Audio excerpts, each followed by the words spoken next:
Halo Sobat PPATK, selamat bergabung di Jumatan. Jumpa PPATK Pekanan bersama saya M. Natsir Konga dan narasumber terbaik. Assalamualaikum warahmatullahi wabarakatuh. Selamat pagi Sobat PPATK. Jumpa lagi kita di Jumatan. Jumpa PPATK Pekanan. Bersama saya M. Natsir Konga dan sudah hadir bersama kita Sobat PPATK Bapak Teddy Alamsyah, Ketua Perbarindo, Persatuan Bank Perkreditan Rakyat Indonesia. Itu ya Pak Teddy ya, sudah banyak anggotanya Pak Teddy. Berapa banyak? Selamat pagi Pak Nasir dan Sobat PPATK semua. Kebetulan saya mewakili Pak Joko Suyanto, Pak Ketua Umum DPP Perbarindo, Perhimpunan Bank Perkreditan BPR BPRS se-Indonesia, Pak. Anggotanya ada 1.500 BPR, Pak. Tersebar dari Sabang sampai Merauke. Dengan total juga kantor, ya, total kantor 6.500, Pak. Total kantor berapa? 6.500.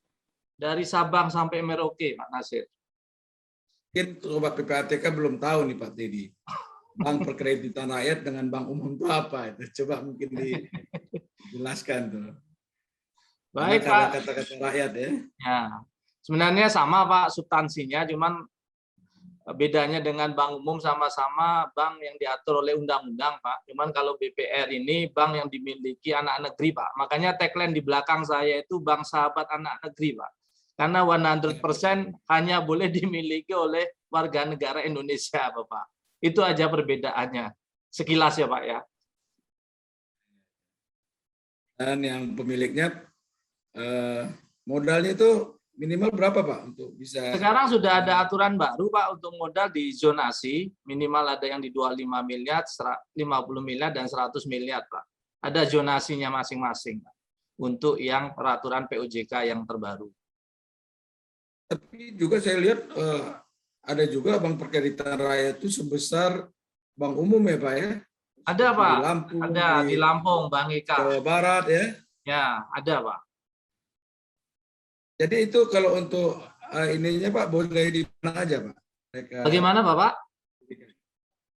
Pendirian Bank Perkreditan Rakyat itu harus di kota tingkat 2 atau bagaimana itu Pak? Boleh Pak, di provinsi tingkat 2 Pak. Memang sudah mengalami perubahan. Kalau dulu awalnya BPR ini sebenarnya tumbuh berkembang kan sejak Pakto 88 Pak. Jadi Pakto 88, kemudian bermunculan banyak BPR. Saat itu skalanya hanya dibatasi di kecamatan, Pak. Sekarang operasinya sudah boleh untuk sampai dengan 1 provinsi. Jadi sudah ada beberapa perubahan-perubahan aturan karena terkait juga dengan sesing bisnisnya yang semakin besar ya, Pak ya. Ya, itu juga menjadi perhatian Sobat PPATK tuh Pak Didi ya. Artinya cenderungan sekarang itu banyak juga orang-orang yang punya uang sampai puluhan miliar itu menyimpan uangnya di Bank Perkreditan Rakyat ya.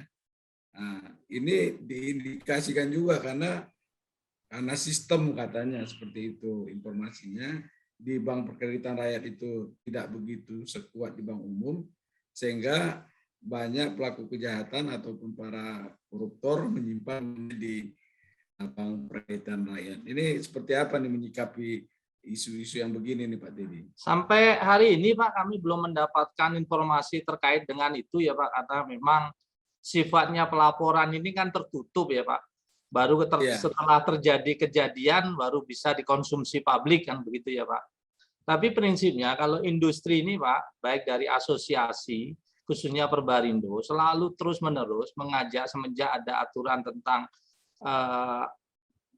APU PPT dan kehadiran PPATK dan juga ada sekarang instrumen baru Pak, sebenarnya sudah dimulai sejak PBI zaman dulu Pak, kemudian berganti aturannya oleh POJK dan terakhir diupdate oleh POJK 23 2019 Pak, bahwa BPR dan BPRS itu wajib untuk melakukan APU PPT, program APU PPT yang memang itu menjadi program dari PPATK juga Pak. Dan wajib juga kami ini juga mempunyai unit kerja Pak. punya unit kerja kaitannya dengan bagaimana untuk sama-sama membangun rezim anti pencucian uang, Pak. Ya, komitmennya sama dan teman-teman juga sama. Termasuk beberapa kegiatan yang dilangsungkan oleh PPATK, di antaranya mungkin kita sudah mengenal namanya Go AML ya Pak, Go Anti Money Laundering. Kita sudah terbiasa Pak melakukan pelaporan baik terkait dengan LK laporan transaksi keuangan mencurigakan ataupun transaksi keuangan yang tunai ya Pak. Saya pikir demikian Pak. Tapi terkait dengan bahwa ada indikasi Pak, kami sampai hari ini industri belum pernah mendapatkan informasi Pak terkait itu. Ya, terima kasih Pak Teddy. Di dalam pelaksanaannya Pak Teddy, ini kan Bank Perkreditan Rakyat ini kan Pak, kadang ada yang karyawannya juga di bawah 20 misalnya ya, bagaimana mereka bisa menerapkan tadi, ada unit khusus sendiri segala macam Pak untuk penerapan PMPJ dan lain-lain. Kami sudah bekerja sama Pak dengan PPATK dalam hal ini. Beberapa kegiatan kita sudah kita lakukan tentang satu Pak, sosialisasi Go AML Pak. Itu yang pertama. Kemudian PPATK juga sudah membuat aplikasi namanya Simantap kan Pak, sistem pembelajaran mandiri. Jadi yang tidak harus ikut kelas khusus, waktu khusus yang tidak mengganggu pekerjaan Pak.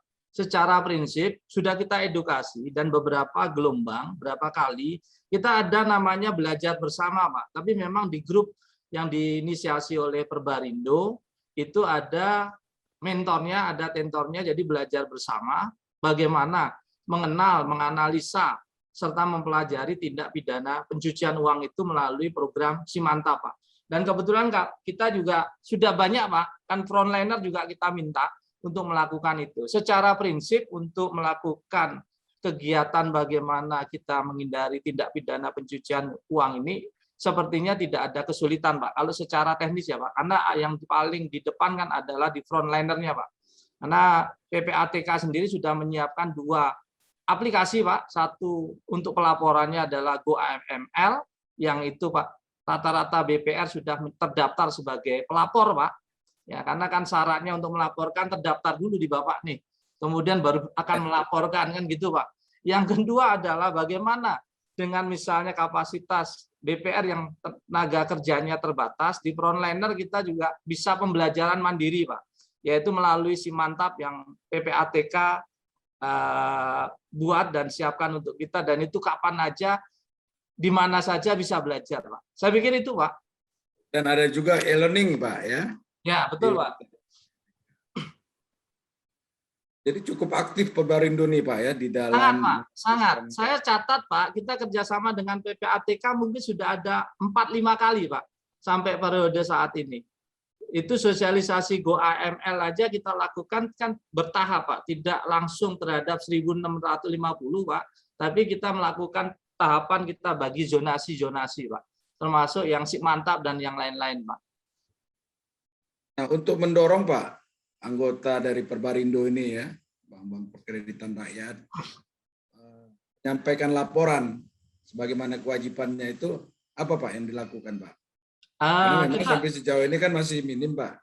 Betul. Walaupun tadi sudah ada aplikasi Go AML ya, untuk pelatihannya sudah ada Simantap dan lain-lain Pak. Kita kurang tahu data yang sudah terdaftar sebagai pelapor ya Pak. Di data itu kan kami belum bisa dapatkan, tapi mungkin langkah awal yang pertama yang harus dilakukan Pak, kalau seandainya nanti kami diizinkan, BPR mana saja yang sudah sebagai terdaftar sebagai pelapor Pak, karena kuncinya kan itu dulu Pak. Yang kedua Pak, kalau misalnya nanti itu sudah ada datanya, kami akan edukasi Pak ke semua teman-teman industri BPR, bagi yang belum silakan mendaftar. Bagi yang sudah mendaftar, edukasinya yang jelas bahwa sebenarnya di pelaporan kita itu juga ada pelaporan yang ke PPATK Pak, kaitannya dengan LTKM dan LTKT ya Pak. Kemudian di OJK kita ini juga ada pelaporan Pak, APU PPT Pak, rutin ya, yang unit kerja itu yang tugasnya melaporkan rutin ke OJK Pak. Jadi ada pengiriman data, kemudian laporan tindak lanjut atau action plan dan yang lain-lainnya Pak.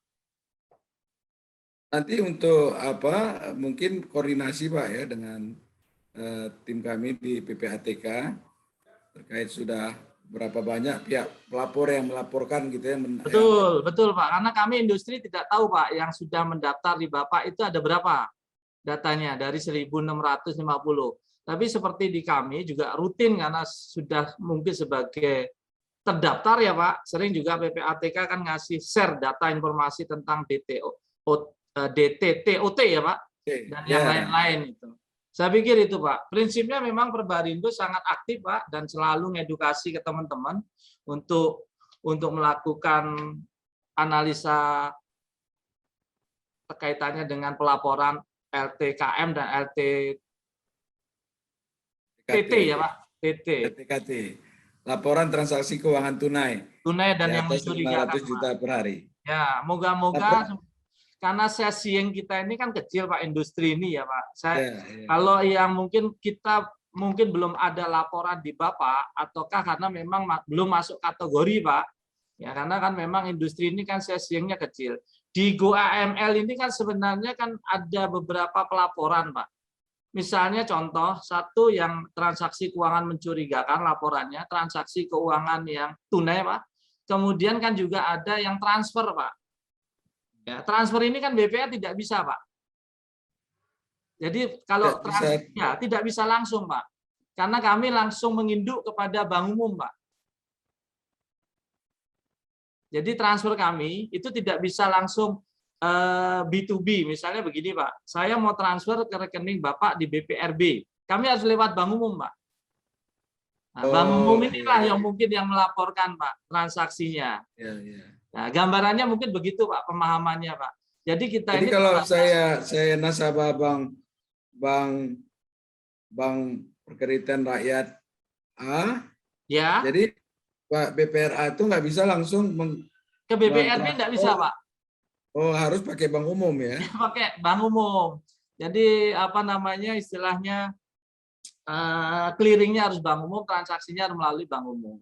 Lalu lintas pembayarannya harus melalui bank umum Pak. Itu yang membedakan tadi Pak di depan bedanya BPR dengan bank umum di situ. Jadi secara sesiang memang kita ada keterbatasan Pak.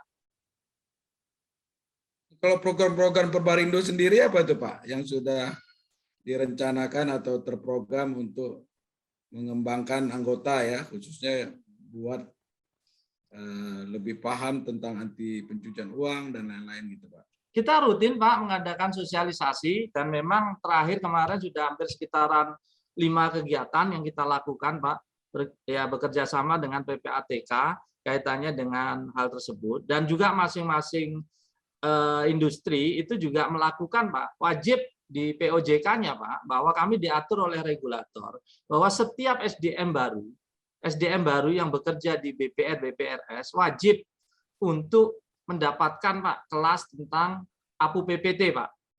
Jadi kelas APU PPT itu wajib dan itu harus dilakukan setahun sekali Pak. Penyegaran itu rutin dilakukan oleh masing-masing BPR dan kita harus melakukan report kegiatan tersebut Pak.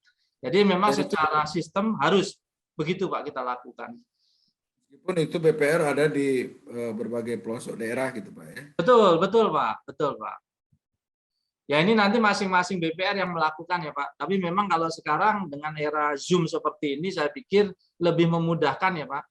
Sosialisasinya tidak harus misalnya karena butuh narasumber terkait dengan APU PPT ini kan juga butuh narasumber ya Pak yang tahu, expert dan memahami.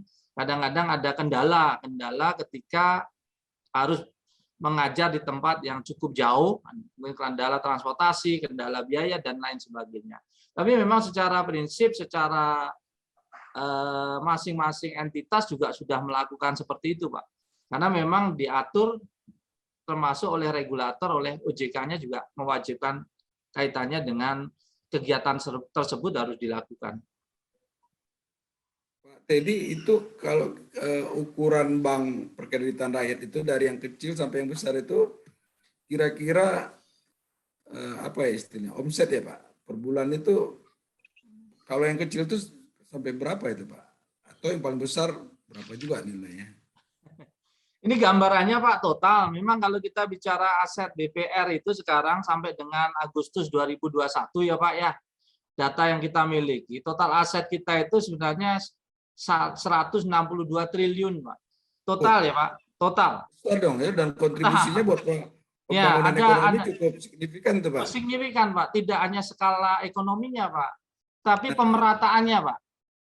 Oke. Karena nasabah kita ini penabung itu ada sekitaran belasan juta, Pak. Ya. Jadi gambarannya BPR per data 20 Agustus 2021 itu aset Ya. kita mengalami kenaikan 8,35% atau kemudian menjadi kenaikannya sekitaran 16 triliun ya Pak, menjadi 162 triliun. Memang Pak, di BPR ini Pak, BPR ini sesinya tidak sama, tidak merata Pak. Kalau di OJK ada dikelompokkan, kita ini ada yang buku 1, buku 2, buku 3 Pak. Bukunya Sama makin dengan Bank banyak, Umum, ya? modalnya kalau Bank Umum sampai buku 4 ya Pak. Kalau kita Ya, bukunya sampai 3 Pak. Jadi sampai 3, yang paling gede itu yang 50 miliar ke atas modal itu buku 3. 15 miliar sampai 50 itu buku 2, dan yang di bawah 15 miliar itu buku 1 Pak. Majority memang ada di buku 1 Pak. Ya, di buku 1. Dan memang kita tersebar mayoritas di Jawa Bali Pak. Sementara ini populasinya. Jadi kalau dari ceruk pasar dibanding Bank Umum, apa yang diambil oleh BPR itu, Pak? Ya kita masuk Pak, sebenarnya karena kitohnya BPR ini kan ke sektor real yang tidak terjamah atau tidak dijangkau oleh Bank Umum Pak. Kita masuk ke sektor itu. Walaupun sekarang kalau kita bicara secara ada head to head ya Pak, dengan adanya KUR, ini juga pasti akan ada gesekan lah maksudnya. Walaupun tapi sebenarnya prinsip KUR ini kan hanya satu apa istilahnya, satu kredit realisasi, tapi hanya untuk satu nama ya Pak. Tapi masih ada market lain juga itu di situ. Karena rata-rata kalau sektor real ini minjem kan tidak hanya di satu bank Pak. Jadi kalau misalnya katakanlah dia udah dapat KUR gitu ya Pak, dia juga belum tentu tidak ngambil juga ke BPR Pak. Gambarannya mungkin seperti itu Pak. Karena di KUR kan tidak boleh Pak. Pak Nasir misalnya atau saya Teddy Alamsyah minta di 3 bank, nggak boleh. Kan hanya pakai single identity kan itu Pak. Iya, iya. Jadi marketnya sebenarnya adalah market yang selama ini tidak terfasilitasi atau mungkin tidak terliterasi oleh Bank Umum Pak. Walaupun di beberapa BPR Pak sudah ketemu, terutama di BPR perkotaan ya Pak. Karena kan ini dengan kalau zaman dulu kita masih hanya operasi di kecamatan, sekarang sudah boleh masuk ke ibu kota provinsi, ya ada irisan pasti akan terjadi itu Pak. Nah, apalagi kan bank-bank umum itu juga menggunakan laku pandai ya Pak ya, Betul. dalam mengembangkan unit usahanya. Kan begitu head to head benar dengan BPR. Betul Pak. Nah, siasatinya bagaimana itu Pak, supaya tetap anggota Perbarindo itu juga eksis gitu. Ya, yang kita lakukan Pak, memang ceruk market kredit mikro ya Pak, kita katakan UMKM mikro ini kan memang menjadi primadona beberapa bank umum. Tetapi kalau kami ini kan karena kebetulan adalah bermain di lokal yang sama dengan nasabah, saya pikir akan lebih ada satu value lain yang tidak dimiliki oleh bank umum ataupun laku pandai ya Pak. Kaitannya dengan kedekatan Pak. Rata-rata memang kita ini banyak transaksi kredit itu karena kedekatan, karena memang personality, karena memang pelayanan, karena kan kita ini yes, walaupun eranya sudah berubah ke digitalisasi, pick up service itu kadang-kadang masih dibutuhkan Pak. Dan itu yang sedikit costly ya bagi industri BPR. Karena kan memang setiap terjadi kenaikan outstanding kredit Pak, pasti akan diimbangi oleh kenaikan jumlah tenaga kerja Pak. Ya karena memang sifatnya adalah kita ini belum murni fully atau seperti mungkin Bank Umum yang sudah digitalized, dan kemudian kita juga tidak ngambil market yang marketnya Bank Umum, kita main memang di market yang tidak dijangkau atau belum terjangkau oleh Bank Umum. Saya pikir itu Pak. Kalau kaitannya dengan laku pandai sampai hari ini memang tidak ada kita langsung ketemu irisan Pak. Karena kita melihat memang beberapa kalau laku pandai ini kan banyak di daerah-daerah yang rural ya Pak ya. Daerah-daerah rural yang bisa menjadi kepanjang tanganan dari Bank Umum ya Pak. Kalau untuk industri sendiri, hampir kita bisa pastikan, Pak, belum ada, Pak, kita yang melakukan pakai laku pandai, kita belum ada BPR. Jadi masih murni dilakukan oleh BPR tersebut, Pak. Dan nilai tambahnya tadi dia punya hubungan Emosional, kedekatan Pak. gitu ya, dengan Ya, emosional dengan kedekatan. nasabahnya Ya. ya. Ya kan kita ini ya local wisdom kan, Pak. Makanya memang kalau kita bicara katakanlah scoring kredit ya, Pak. Scoring kredit itu mungkin akan sulit diterapkan kan gitu. Karena setiap daerah ini punya tingkat konsumerisme sendiri berbeda-beda, Pak. Jadi punya style misalnya kayak di Jawa gitu. Mungkin orangnya lebih suka menabung misalnya dibanding beberapa misalnya dari budaya yang lain misalnya. Ini contoh-contoh aja, Pak. Jadi tidak bisa juga kita buat one fit for all, itu tidak bisa, Pak. Jadi kita memang harus custom kadang-kadang. Nah, inilah poinnya BPR di situ, Pak. Iya. Tapi kan juga harus mengikuti perkembangan zaman juga ini Pak Teddy kan, supaya Betul, tetap eksis. betul, Pak. Betul. Di mana sekarang semua sudah digital, pinjol aja digital dengan Betul. pinjaman 1 juta gitu ya. Betul. Nah ini agar anggota Perbarindo ini eksis, apa Pak yang dilakukan langkah-langkahnya supaya perkembangan teknologi, perkembangan dari persaingan dan lain-lain itu bisa Bank Perkreditan Rakyat ini tetap eksis seperti itu. Baik, Pak. Jadi memang tugas kami di industri ini, Pak, terutama di Perbarindo, ini kan harus one fit for all, Pak. Satu tapi bisa untuk semua. Karena tadi saya sampaikan, ada setting yang berbeda-beda, Pak. Kalau kita bicara digitalisasi, kalau kita samaratakan bahwa itu akan menjadi CAPEX, Pak, atau modal masing-masing BPR, pasti tidak mampu, Pak. Kita inisiasi, Pak, asosiasi, jadi seperti dengan lahirnya fintech, 4 tahun, 3 tahun yang lalu kita sudah berkomunikasi dengan mereka, Pak. Sudah berkomunikasi, dalam artian apa bisa kita sinergikan. Dan tahun ini kita sedang juga menjajaki dengan salah satu fintech, Pak, untuk bekerja sama. Tapi fintech yang sudah terdaftar dan terdaftar di OJK ya, Pak. Dan kita juga sudah in-depth, sudah ngobrol dalam lah, Pak. Bagaimana kita bisa bekerja sama, tetapi juga jangan sampai kita menimbulkan resiko, Pak, buat kita. Karena kan ini tidak bisa di head to head, Pak, sebenarnya fintech dengan BPR ini, Pak, atau fintech dengan bank. Karena kalau fintech ini kan bukan dana pihak ketiga ya, Pak. Kalau kami ini kan dana pihak ketiga. Kami harus memastikan prinsip kehati-hatian terpenuhi. Walaupun fintech yang terdaftar dan diatur oleh OJK itu juga pasti pakai koridor prinsip kehati-hatian. Nah, memang saat ini sampai hari ini ada sudah beberapa BPR yang sudah melakukan, Pak, kerjasama dengan fintech. Dan kami sendiri memang menyarankan bagi BPR-BPR yang mampu dan bisa adalah selain dari organisasi itu untuk juga bisa melakukan pengembangan.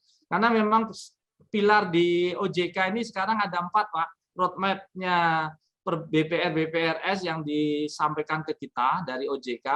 Yang pertama penguatan modal, yang kedua itu transformasi digital, Pak. Jadi ada ruang sekarang untuk diberikan transformasi digital bagi BPR-BPRS. Ya, kemudian yang ketiga adalah bagaimana BPR-BPRS itu berkontribusi dalam pembangunan daerah masing-masing, Pak. Jadi bukan keluar dari daerahnya masing-masing ya, Pak. Dan yang terakhir konteksnya adalah yang kaitannya dengan pengawasan, perizinan dan segala macam. Ini domainnya wilayahnya OJK, Pak. Tapi kalau di wilayah kita yang kita lihat roadmap-nya seperti kata Pak Nasir tadi memang benar. Pilihan kita industri ini memang harus, kita tidak bisa full menjadi bank digital, Pak, karena tidak mampu BPR itu. Tapi servis-servis digital yang sifatnya bisa kita adopt, kita afford, nanti yang akan kita ambil. Dan itu yang pertama, Pak. Yang kedua, Perbarindo juga sedang menjajaki, Pak, sudah kerjasama dengan salah satu yang akan kita luncurkan tahun depan adalah PPOB digital, Pak. Jadi sistem pembayaran digital. Yang ini juga bagian dari kita mengakomodir, ya tadi Pak, ukuran size BPR satu dengan yang lain berbeda, Pak. Jadi bagaimana ini bisa terjangkau dan terbeli. Dan ini sudah mendekati final, Pak. Karena memang tidak bisa, Pak, semua BPR mentransformasikan digital dirinya sendiri, Pak. kapeknya Pak nanti yang tidak mampu Pak. Saya pikir begitu Pak Nasir. Nah, untuk antisipasi BPR Pak digunakan oleh pinjol ya, dan itu yang belakangan banyak merugikan masyarakat itu, apa Pak yang dilakukan Perbarindo? Kalau untuk pinjol kita tidak tahu ya Pak, karena memang polanya sekarang BPR itu sampai hari ini belum ada yang melakukan kegiatan pinjol ya Pak. Mungkin begitu ya Pak. Tapi mungkin kalau kita bahasakan pinjol ya Pak, katakanlah sebenarnya pinjol ini kan fintech Pak. Cuman bahasa mudahnya ya Pak, itu kan Pasarnya pinjol. ya. Dan rata-rata pinjol ini kan tidak berizin ya Pak. Tidak berizin. Kalau kita dari BPR Pak, itu pasti tidak ketemu dengan pinjol Pak. Karena kalau kita bicara pinjol ini, mohon maaf nih Pak, ini kan sebenarnya rentenir yang mungkin zaman dulu ya Pak, sudah ada. Kemudian ini digitalisasi dan kemudian bisa lebih masif Pak. Pemasarannya, caranya, strateginya, itu lebih masif Pak. Teknologi ya. Ya, kalau kami Pak tidak masuk ke pinjol Pak. Kami ada beberapa BPR masuknya ke fintech. Karena yang disyaratkan oleh OJK kalau kita bekerja sama dengan fintech Pak, itu satu adalah fintech yang legal Pak. Jadi tidak boleh yang ilegal. Jadi tidak boleh Tapi yang kalau dari yang kita lihat ada indikasi yang berizin menggunakan juga fintech yang tidak berizin gitu. Oh begitu ya Pak ya. Iya. Karena Nah, gini ini juga kan Pak. harus diantisipasi oleh Perbarindo ya. Ya betul Pak. Karena Sampai bagi kami, manfaatkan Bank Betul. Perkreditan Rakyat ini untuk hal-hal yang merugikan rakyat. Betul. Karena kalau kami melihatnya begini ya Pak, agak sulit BPR masuk ke pinjol. Karena prinsip pinjol ini kan berbeda dengan BPR Pak. Prinsipnya adalah prinsip kehati-hatiannya ya Pak ya. Sebenarnya kalau yang kita lihat di televisi, di media dan segala macam ini rata-rata kan memang mohon maaf Pak, secara bank teknis kan memang tidak layak untuk dibiayai Pak. Ya. Karena mungkin ya kemampuan tidak ada, jaminan tidak punya, dan saya pikir BPR kalau masuk ke sektor itu NPL-nya pasti tinggi Pak. Ya, dan BPR tidak mengendaki untuk memiliki NPL tinggi Pak. Dan kemungkinan uangnya juga sulit untuk kembali Pak. Karena memang ya marketnya ini berbeda Pak. Marketnya. Karena kalau kami yang kita fokuskan ini kan tetap harus ada prinsip kehati-hatian ya Pak. Dan salah satunya kan mensyaratkan jaminan Pak. Ya, kalau di pinjol ini kan tidak mensyaratkan jaminan sama sekali Pak. Tanda tangannya digital, kemudian tidak mensyaratkan jaminan. Kalau kami tetap mensyaratkan jaminan dan harus tanda tangannya juga harus tetap konvensional Pak. Yang penting bisa mengakses data pribadi Pak kalau pinjol.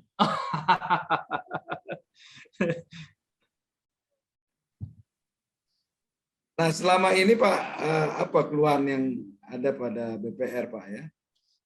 Kalau sampai hari ini Pak kita melihat kerjasama dengan PPATK sampai hari ini masih baik Pak dan masih terus kita berjalan. Mungkin seandainya ada masukan-masukan kaitannya yang tadi saya sampaikan di awal Pak adalah berapa banyak sih sebenarnya industri BPR 1.650 yang terdaftar itu di asosiasi itu yang sudah menjadi apa istilahnya apa member ya Pak, member PPATK. Ya, member PPATK. Nah, ini mungkin yang akan kita ya, karena mungkin juga ada faktor Pak, misalnya tidak mendaftar itu, apakah ada kendala teknis cara mendaftar dan segala macam ya, atau mungkin ya secara teknisnya karena kami mendapatkan informasi misalnya kita sampling ya Pak, ada kesulitan misalnya katakanlah untuk mendaftar itu karena mungkin kita butuh informasi lebih lanjut. Dan yang paling ideal Pak, nanti kalau kita bisa sampaikan ke PPATK Pak, nanti kami diberikan Pak, organisasi ini Perbarindo, data yang belum atau yang sudah, nanti kami edukasi, kita bikinkan sosialisasi Pak. Karena kalau sekarang di era digitalisasi ini kan mengumpulkan 1.650 sudah biasa Pak kita. Dalam artian dengan Zoom, dengan sosialisasi virtual itu juga lebih mudah Pak. Mungkin itu Pak, kalau kita lihat kendala-kendalanya hampir sampai hari ini sih belum ada Pak. Paling yang kita belum tahu masalahnya Pak, adalah jumlah yang sudah mendaftar di Bapak ini ada berapa. Nanti bisa koordinasi dengan Direktorat Pelaporan tuh Pak. Betul. Nah, kemudian Pak Teddy, Sobat PPATK juga ingin tahu ya, apa yang membuat BPR itu masih dibutuhkan oleh banyak orang gitu Pak. Di tengah masifnya tawaran yang dilakukan oleh Bank Umum. Ya. Ya saya pikir ini hukum alam dan hukum ekonomi ya Pak. Jadi ada yang besar itu bisa tumbuh, pohonnya besar Pak di hutan belantara, tapi yang kecil itu juga ada hak hidup juga Pak. Dan ada market mungkin ya Pak. Tapi secara praktek Pak, secara praktek kami sampaikan, sesing kita ini kan menyesuaikan dengan sesing marketnya Pak. Kalau Bank Umum mungkin marketnya kan dia tidak mungkin main terlalu kecil-kecil Pak. Secara skala ekonomi juga dia tidak akan masuk ke situ Pak. Ya.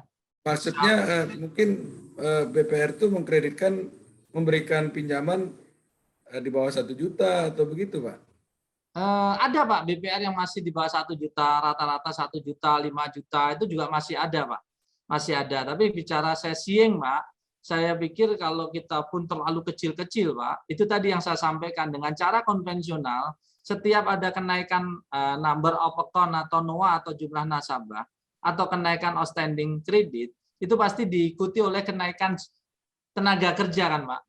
Ya ini kan seperti itu. Akhirnya mungkin ya memang kita tetap ada market tersendiri. Yang kedua Pak adalah bahwa kita ini memang di daerah Pak. Kita mengenal daerah kita masing-masing dan itu tidak bisa diingkari. Kalau kita bicara mungkin yang berkantor di pusat Pak, kebijakannya kan tidak mungkin custom Pak. Kebijakannya pasti one fit for all. Pokoknya kantor Jakarta perintahkan seperti ini, you di Jogja, you di Bali, aturannya sama. Ini kan juga tidak bisa. Ya ini mungkin keunggulannya BPR ya Pak. Di situ jadi fleksibel Pak ya. Ya, jadi menjadi kondisi tuan rumah di kampung sendiri Pak. Kalau yang lain kan tamu di kampungnya orang lain Pak. Iya. Saya pikir itu Pak. Tapi saya sama seperti Pak Nasir, kita juga harus bertransformasi walaupun tidak pure murni digital murni Pak, tapi sekarang kan memang digitalisasi ini lebih murah Pak, lebih efisien, tinggal bagaimana masing-masing teman-teman nanti kreativitas dan inovasinya. Terakhir Pak Teddy, apa pesan Pak Teddy kepada anggota Perbarindo dan kepada masyarakat secara luas Pak untuk bisa sama-sama membangun negeri ini dengan menerapkan rejim anti pencucian uang yang efektif dan optimal seperti itu Pak. Baik Pak Nasir, jadi atas nama Perbarindo bagi teman-teman BPR-BPRS se-Indonesia, apa yang menjadi concern kita bahwa kita harus melakukan tata kelola pengelolaan organisasi ini dengan baik dan good governance. Salah satunya adalah terkait dengan bagaimana kita ikut berperan serta aktif dalam rejim anti pencucian uang, sehingga nanti industri kita ke depan ini bisa lebih berkontribusi, lebih bisa tumbuh dan sehat, khususnya bagi pembangunan ekonomi yang ada di seluruh pelosok Indonesia. Dan bagi Sobat PPATK, silakan untuk mengenal BPR, BPRS, kemudian silakan juga bertransaksi melalui BPR, BPRS. Ada slogannya Pak, selama bersih kenapa mesti takut. Begitu ya Pak? Kalau bersih kenapa harus risih? Oh, kenapa ya kalau bersih kenapa harus risih? Kan gitu. Terima kasih banyak Pak Teddy. Terima kasih Pak Nasir. Yang telah banyak memberikan informasi bermanfaat ya buat Sobat PPATK dan kita semua. Semoga Perbarindo tetap jaya, tetap semangat membangun negeri ini untuk negeri yang lebih baik dan sesuai dengan tagline-nya ya, Bank Sahabat Anak Negeri. Juga Perbarindo membangun negeri ini bebas dari anti pencucian uang. Siap Pak, terima kasih Pak Nasir. Terima kasih Pak Teddy Alamsyah. Jumpa lagi Sobat PPATK di Jumatan. Jumpa PPATK Pekanan.